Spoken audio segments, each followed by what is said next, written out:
Perform measuring practice to measure wear on crankshaft, end play, crankshaft runout and valve guide with dial indicator.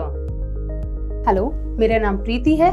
मुझे आशा है कि आप सभी आज के सत्र के लिए उत्साहित होंगे। आमतौर पर इंजन चलाने के दौरान आंतरिक घर्षण के कारण इंजन के हिस्से खराब हो जाते हैं। इसके परिणाम स्वरूप प्रदर्शन कम और माइलेज खराब हो जाता है। एक बार जब आप तकनीशियन के पास ऐसी शिकायत वाला वाहन आता है तो वहाँ यह पुष्टि करने के लिए कुछ प्रारंभिक जांच करता है कि क्या समस्या भागों के खराब होने के कारण है।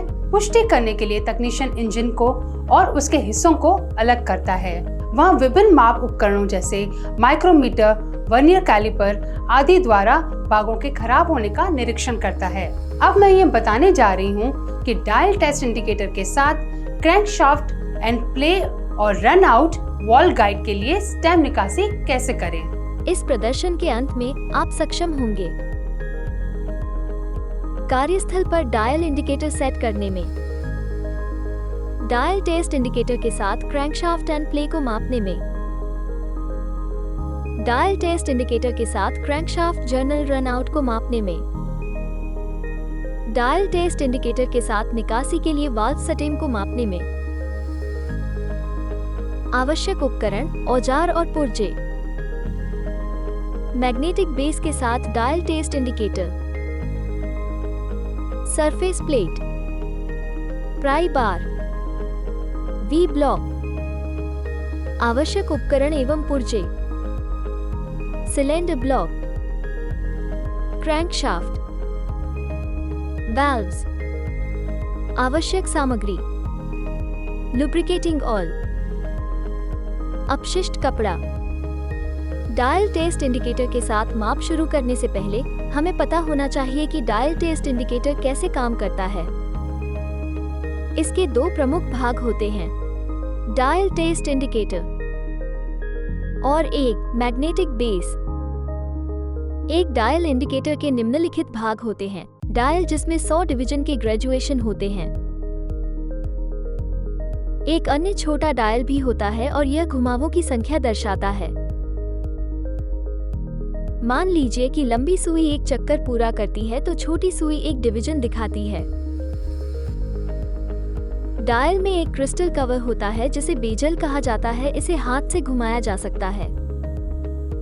बेजल के घूमने से डायल घूमता है जिसका उपयोग शून्य सेट करने के लिए किया जा सकता है। डायल में एक स्टेम और एक प्लंजर होता है।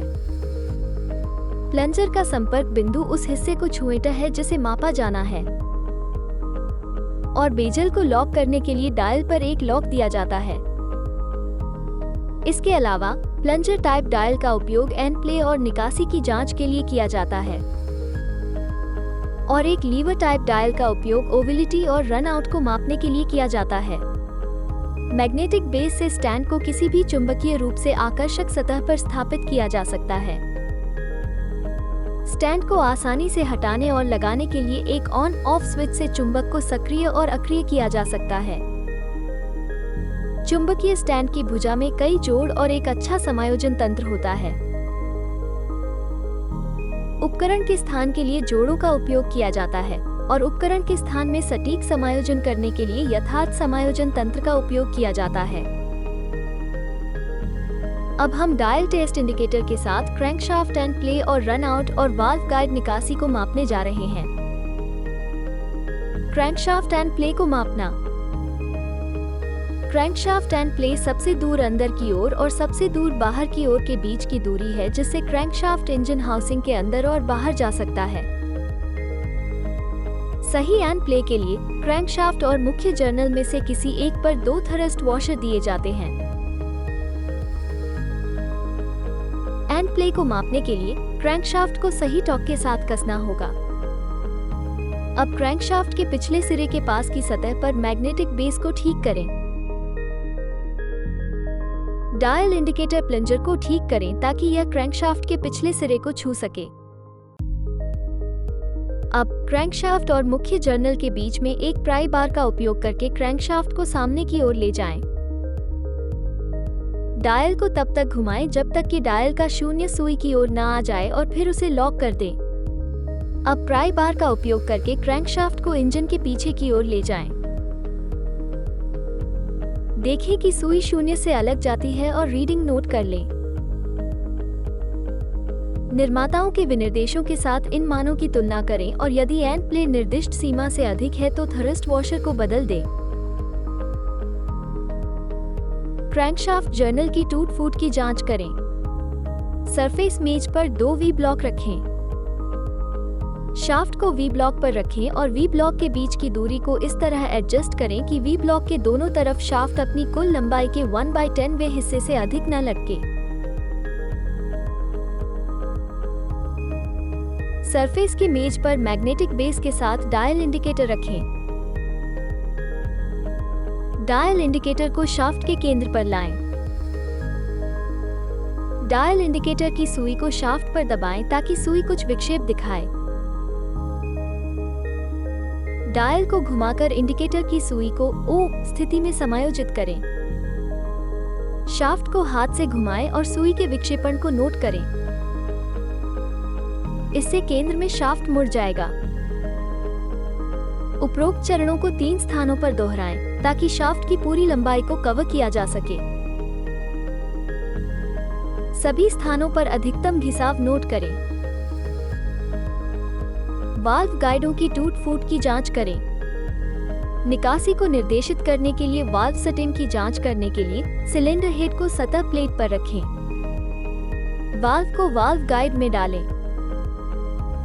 ध्यान दें कि वाल्व और वाल्व गाइड को आपस में नहीं बदला जाना चाहिए। उदाहरण के लिए सिलेंडर हेड पर पहले एग्जॉस्ट वाल्व को पहले एग्जॉस्ट वाल्व गाइड में ही रखा जाना चाहिए। मैग्नेटिक बेस वाले डायल इंडिकेटर को सिलेंडर हेड की सतह पर रखें। प्लंजर को इसी तरह सेट करें कि इसका संपर्क बिंदु केवल वाल्व मार्जिन को छुए। जहां तक संभव हो वाल्व को डायल इंडिकेटर से दूर रेडियल दिशा में ले जाएं। डायल को 0 बिंदु तक घुमाएं और फिर उसे लॉक कर दें। जहां तक संभव हो वाल्व को रेडियल दिशा में डायल इंडिकेटर की ओर ले जाएं। डायल इंडिकेटर पर गति की दूरी नोट करें और उसे रिकॉर्ड करें। अब हम इस अभ्यास के अंत पर आ गए हैं। इस प्रकार हमने सीखा है कार्यस्थल पर डायल इंडिकेटर सेट करना, डायल टेस्ट इंडिकेटर के साथ क्रैंकशाफ्ट एंड प्ले पर घिसाव को मापना, डायल टेस्ट इंडिकेटर के साथ क्रैंकशाफ्ट जर्नल रन आउट करना, डायल टेस्ट इंडिकेटर के साथ गाइड निकासी करने के लिए वॉल स्टेम की माप करना। आशा है आपको इसकी स्पष्ट समझ होगी। इस अभ्यास को अपने प्रशिक्षक की सहायता से करें। धन्यवाद।